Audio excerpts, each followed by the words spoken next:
Hello everyone and Assalamu alaikum.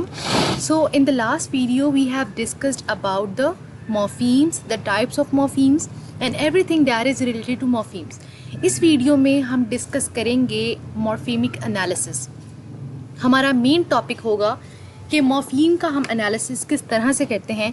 But before that I would like to state some characteristics of morpheme. Morphemes की 3 characteristics हैं. एक meaningfulness, second है repeatability and third one is non reducibility. First है meaningfulness. Meaningfulness हमारे पास ये characteristics है कि मॉर्फीम कंप्लीट मीनिंग कन्वे करते हैं, लेक्सिकल भी और ग्रामेटिकल भी. रिपीटेबिलिटी का मतलब ये है कि मॉर्फीम्स एक ही टाइम में सिमिलर मीनिंग्स भी रख सकते हैं और डिफरेंट मीनिंग्स भी रख सकते हैं. यानी कि ये कॉन्टेक्स्ट की बात है कि किस मीनिंग में कौन सा वर्ड किस कॉन्टेक्स्ट में यूज़ हो रहा है. ओके यानी कि हम अगर डिफरेंट कॉन्टेक्स्ट में बात करें तो उस वर्ड का मीनिंग चेंज होगा बट मॉर्फीम सेम रहेगा. नेक्स्ट है नॉन रिड्यूसिबिलिटी. अब नॉन रिड्यूसिबिलिटी का मतलब ये है कि मॉर्फीम फर्दर डिवाइड नहीं हो सकता.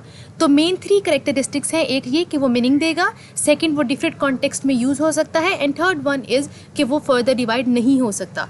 तो अब हम बात करते हैं अपने मेन टॉपिक की, डैट इज़ मॉर्फेमिक एनालिसिस.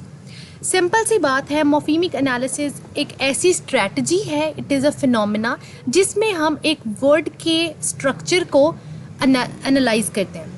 जैसे कि एक मॉर्फीम है, हम उसमें से डिवाइड करेंगे उस वर्ड को कि उसमें कोई रूट वर्ड कौन सा है, उसका प्रीफिक्स कौन सा लगा है, उसमें सफिक्स कौन सा लगा हुआ है और उसका मीनिंगफुल पार्ट कौन सा है. ठीक है, जैसे कि एक वर्ड है यहाँ पर, you can say here, this is the word defined. अगर मैंने इस वर्ड का मॉर्फेमिक एनालिसिस करना है तो मैं क्या करूँगी, मैं ये देखूँगी कि इसका रूट वर्ड कौन सा है. इसका रूट वर्ड है डिफाइन.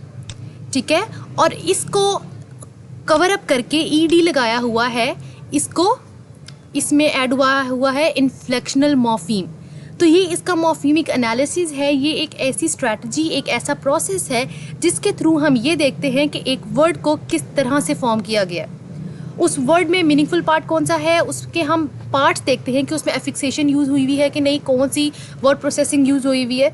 तो एक वर्ड को एनालाइज करना इज़ मॉर्फेमिक एनालिसिस. हम देखते हैं कि मॉर्फेमिक एनालिसिस किस लिए यूज़ होता है. इट्स वेरी सिंपल कि मॉर्फेमिक एनालिसिस हम डिफरेंट चीज़ों के लिए यूज़ करते हैं. सबसे पहले तो हम एक कम्प्लेक्स वर्ड्स के मीनिंग निकालने के लिए मॉर्फेमिक एनालिसिस यूज़ करते हैं. ठीक है, then we use morphemic analysis to understand the context. हम कॉन्टेक्स्ट को समझने के लिए यूज़ करते हैं कि बेसिकली उसके मीनिंग क्या है. जैसे कि मैंने बताया कि हम उसमें से मीनिंगफुल पार्ट जो है उसको एक्सट्रैक्ट करते हैं. टू चेक द स्पेलिंग्स, हम एक वर्ड को इतनी अच्छी तरह से स्ट्रक्चरली एनालाइज करेंगे कि हमें उसके स्पेलिंग चेक करेंगे कि either the spellings are correct. फिर वोकैबुलरी इंप्रूव करने के लिए we can do morphemic analysis. We can divide a word into its component. हम एक वर्ड को उसके कंपोनेंट्स में डिवाइड कर सकते हैं, जैसे कि उसके रूट वर्ड्स में, अफिक्सेस में लाइक प्रीफिक्सेस और सफिक्सेस या इनफिक्सेस में, या हम उसके डेरिवेशनल या इन्फ्लेक्शनल कंपोनेंट्स बता सकते हैं.